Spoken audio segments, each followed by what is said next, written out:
Hello दोस्तों, अभी हम लोग क्लास 10 अम्ल क्षार एवं लवण के एक मोस्ट इम्पोर्टेंट ऑब्जेक्टिव क्वेश्चन को जानेंगे दोस्तों, जो एग्जाम में ज़्यादातर पूछा जाता है। एक लाइक ज़रूर कीजिएगा अगर वीडियो आपको समझ में आएगा। पहला क्वेश्चन देखेंगे दोस्तों, एक विलयन लाल लिटमस को नीला करता है, उसका संभावित पीएच मान। ये काफ़ी बार एग्जाम में पूछा जा चुका है कि लाल लिटमस को नीला कौन करता है। तो याद रखिएगा छलनी, छलनी, छ से हो जाएगा क्षार, ल से हो जाएगा लाल, न से हो जाएगा नीला। तो लाल जो है नीला करता है, मतलब कि छ से क्षार जो है लाल को नीला करता है। और आपको पता है जो क्षार होता है उसका पीएच मान 7 से ज़्यादा होता है। तो यहाँ पे देखेंगे डी क्या है, 7 से ज़्यादा है। और यहाँ पे सब क्या है, ए, ये सब अम्ल के गिनती में आते हैं 7 से नीचे वाले, और जो 7 से ज़्यादा होता है उसे क्षार बोलते हैं। तो इसका आंसर हो जाएगा डी नंबर जो 10 है। यहाँ पे देखेंगे एक विलयन अंडे के पिसे हुए कवच से अभिक्रिया कर CO2 उत्पन्न करता है, यह विलयन होगा। तो यह विलयन जो है याद रखिएगा मोस्ट इम्पोर्टेंट है, HCl इसका आंसर हो जाएगा।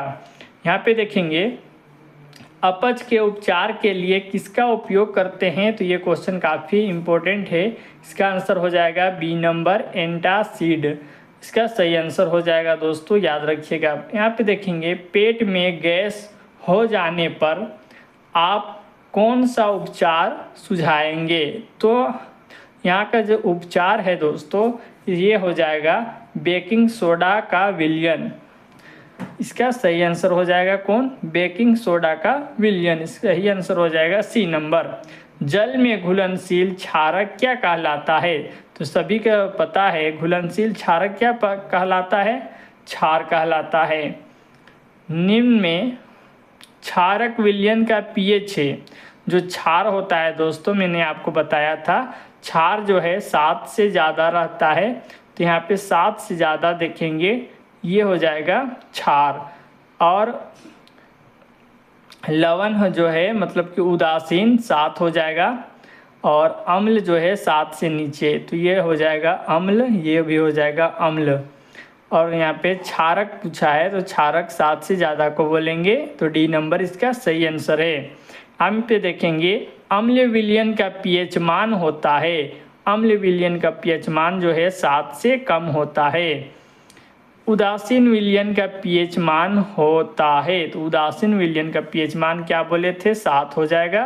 इसका आंसर हो जाएगा 7 जो है उदासीन विलयन है। धोवन सोडा का रासायनिक सूत्र मोस्ट इम्पोर्टेंट है।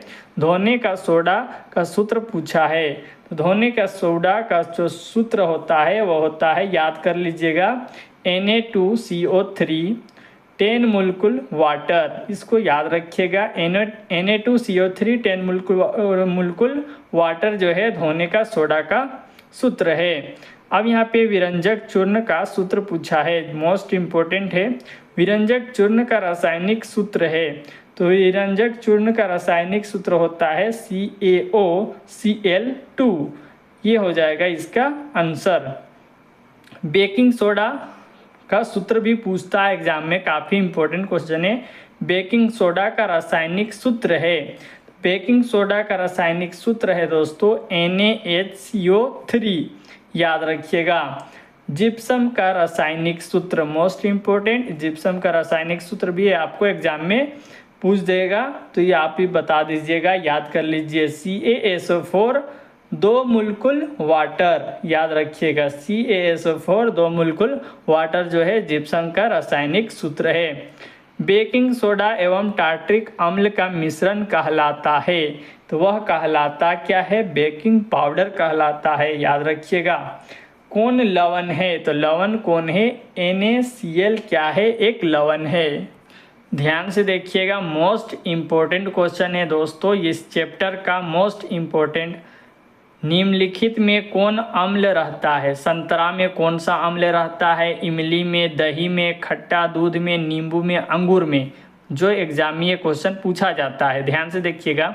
संतरा में साइट्रिक अम्ल रहता है, दही में लैक्टिक अम्ल रहता है, नींबू में साइट्रिक अम्ल रहता है, इमली में टार्ट्रिक अम्ल रहता है, टमाटर में ऑक्जेलिक अम्ल होता है, अंगूर में मैलिक अम्ल और टार्ट्रिक अम्ल होता है, याद रखिएगा।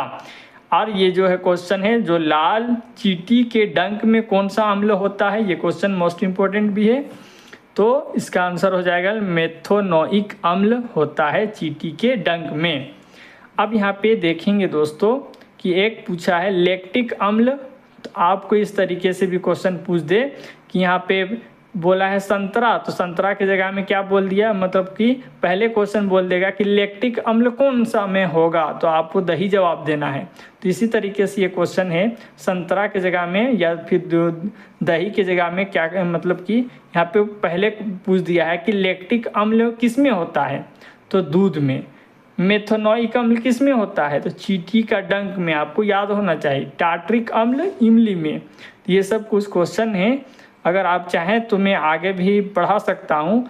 तो आपको ऑब्जेक्टिव चाहिए और सब्जेक्टिव दोनों, तो वीडियो को ध्यान से देखिएगा और सब्सक्राइब कीजिएगा, तो आपको बार बार जो भी क्वेश्चन हम बनाएंगे वो आते रहेगा। तो वीडियो को लाइक और शेयर करें, सब्सक्राइब करना ना भूलें। अभी हम छोटा वीडियो बना रहे हैं, नेक्स्ट वीडियो लॉन्ग आएगा, जो इसमें पूरी वीडियो होगी, जिसमें सब्जेक्टिव के साथ ऑब्जेक्टिव भी रहेंगे, 3 नंबर 2 नंबर के क्वेश्चन के साथ भी रहेगा। आप कमेंट करें यस, हम देखेंगे किनके यस में ज़्यादा कमेंट आए हैं, ज़्यादा जिसका रहेगा ऑब्जेक्टिव तो ऑब्जेक्टिव, नहीं तो सब्जेक्टिव, दोनों साथ में चलेंगे।